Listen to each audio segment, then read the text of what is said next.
people say Disneyland is the happiest place on earth. Let me tell you, Pullman is the friendliest place on earth.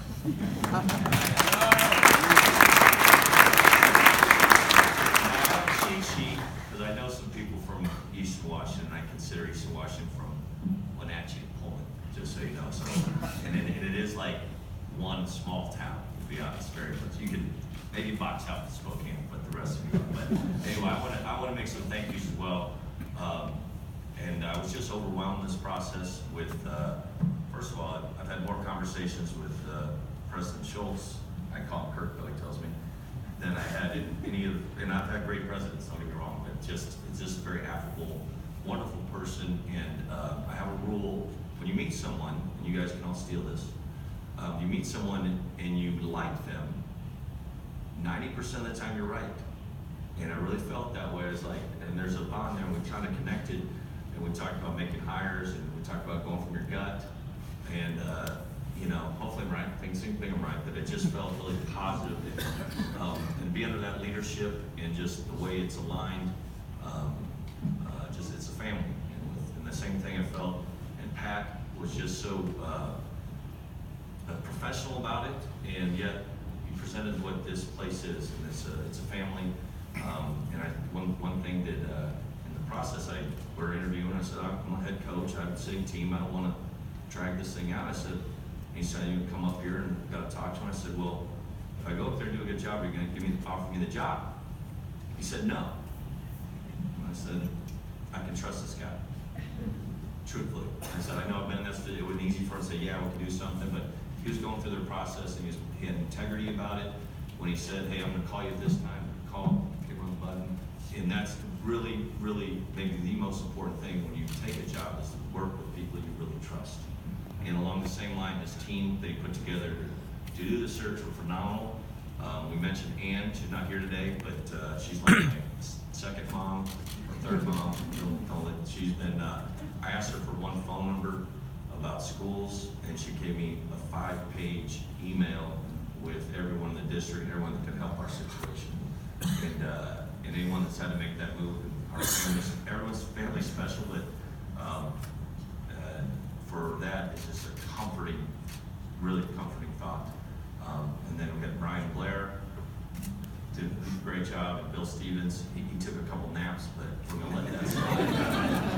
That's a true story. He was a great, he did a great job, Johnny did a great job driving to the airport. So I don't want you also, and then Deb Haston has been great. She's taken on some assistant coaches roles, like in this thing.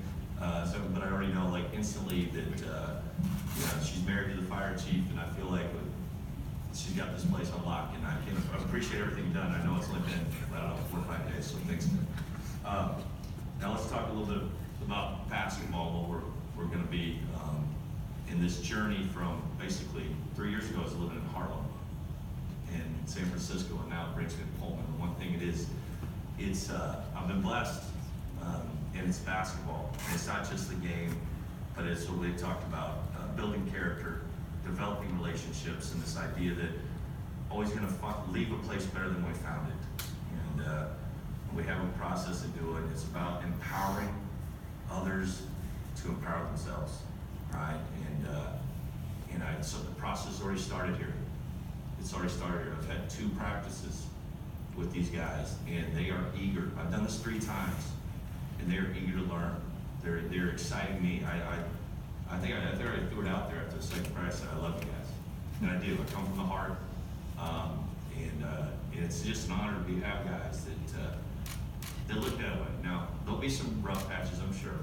There always are, but just to have that start, and just have that commitment from this administration, and have resources. I know that laugh. It looks awesome, and have people that can do that. It's great. And these 2 practices, at the end of the practices, just get you guys plugged in where our team is. I said, this is our origin story, man. We're going to look, when we turn this thing, we go to that state tournament, you 8 guys had a lot to do with this. Everyone that walks in that door, we're going to bring guys in. There's going to be some other guys. You're going to lead them in how we build this thing. And I think it was Isaiah Wade. He said, I said, we need a name for this. He came up with the Almighty 8. I said, I like it. I like it. And he, you know, he fancies himself as a bit of a rapper or lyricist. I said, well, you start working on a poem or a song for us. We can lead some there. But now there's one, I gotta mention this. I said, now there is one guy that's on an official visit right now. I'm gonna try to reel him back in. So it might be just a Super 7, but I don't think so. It is. I'm calling him out. It's Jeff Pollard. You'll be mad, I know it, but you are welcome here, brother. You are a Fghh. So we want you back, and I'll go biblical. The story of the prodigal son, man. You get open arms, you come back here. We're all hugs, we're all love. So I'd love to have him, and I think we will. Let's hope so. But and then let's talk about. I know the stories, man. Kirk mentioned it. It's you know, Smith metrics, the matrix. Maybe we're trying to match some of the air rating, to be honest. So maybe it's data attack, or we can stick with third ball. I'm okay with third ball, but that's just a tool. It really helps us in our accountability and what we're trying to do as basketball. But really, what we're about and what we'll be about is it's about character development. We work through 2 paradigms. I've never been more confident in anything in my life. Is that these guys, they're big picture. We're gonna, and I don't care about, I'll tell every parent this. We also talk about this all the time. We're gonna worry more about the ones we have than the ones we don't. All right, I stole that, I think, from Don Haskins, but we're gonna worry about the ones we have. So obviously you have to recruit, and you gotta do that, but like I said, we're gonna worry about building a program, worry about those guys. And we do it with 2 paradigms. The first one's a big picture, and it's getting your priorities in life, all right? Faith and family, top of the chart. If you're not right there, you're not gonna be right anywhere, all right? So give those guys, and I don't care, I'm gonna work on that. And there's 2 other things, they go hand in hand. It's team, they're 2 full-time jobs. It's team and academics, all right?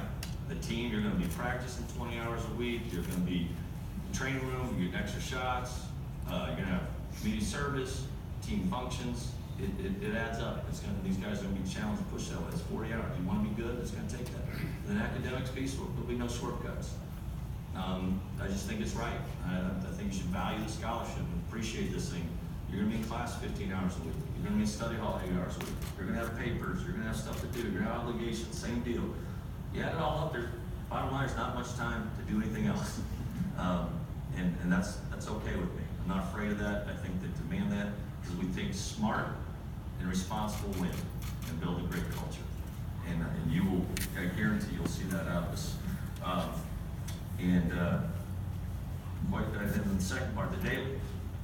And this is, you'll get tired of hearing it. You guys in our program get tired of hearing it. There's 3 things we'll focus on every day. You're gonna have a great attitude. All right, you're going to show appreciation for the scholarship, the opportunity to play basketball, college basketball, live in Pullman, to experience this, because I've never been around a campus that has more pride in the undergrads and then the people on the street. They're just very thankful and appreciative. So we're going to display that. We're going to have fountains. We call them fountains. People are givers, not takers. And it happens. It'll happen over time. We'll have it. And then we're going to have great work ethic. We're going to have guys that absolutely nothing gets done without work. And put the time in and grind and do it, and the results will come. I feel very confident. And then lastly, maybe the most important piece is pride in program. And just been stealing that from another coach. Let's make the big time we're at. And I feel great about Pullman. And it's challenging to get here, but once you're here, man, you're gonna fall in love with this place. And these people are gonna love you up. I know that. I've been bowling twice. They love me. Everyone's loved me. And then just the association with, like I said, I can't believe there's only 19 coaches, and there's been some great coaches that come through here. Thinking back to Jack Friedel, Mark Harshman, George Ravel, Kelvin Sampson, and obviously Tony Bennett, and there's others along the way, but just to mention a few. And then Tony and I have a couple things in common. You would know by our last name, we're both Italian, and we both coach basketball. Please don't hold me up. Don't make me be like St. Tony. I'm not a saint. That guy might be a saint. And I've already been using it with our players and just what an unbelievable character he has. And when one of the most shocking things happened to him last year, how he handled disappointment, and now how he's handled success, and just know that he coached here and did that. Don't think you guys didn't have something to do with his success. I guarantee it did. So just being able to be associated with those coaches, and then to quote Bill Walton, the Conference of Champions. I mean, just it's pretty impressive, and to know that I knew I wanted to be a coach when I was in 9th grade, and I aspired to be a high school coach and teacher. I really did, because my high school coach, Rick Shirley, was a huge influence as a teacher. I did that, and then I got my first assistant coaching job. I said, I'm gonna get 10 years to become a head coach. I didn't care what level. It took me 18. And I was over 11 on interviews. But I believe what we're doing. I talk about the same thing, these numbers, these crazy metrics, whatever.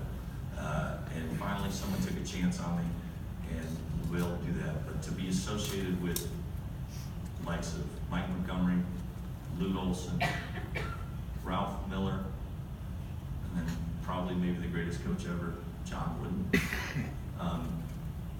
I'm just humbled and honored to have a chance. I thank you guys for giving me this chance, and I can't really happy to be here. Go Cougs!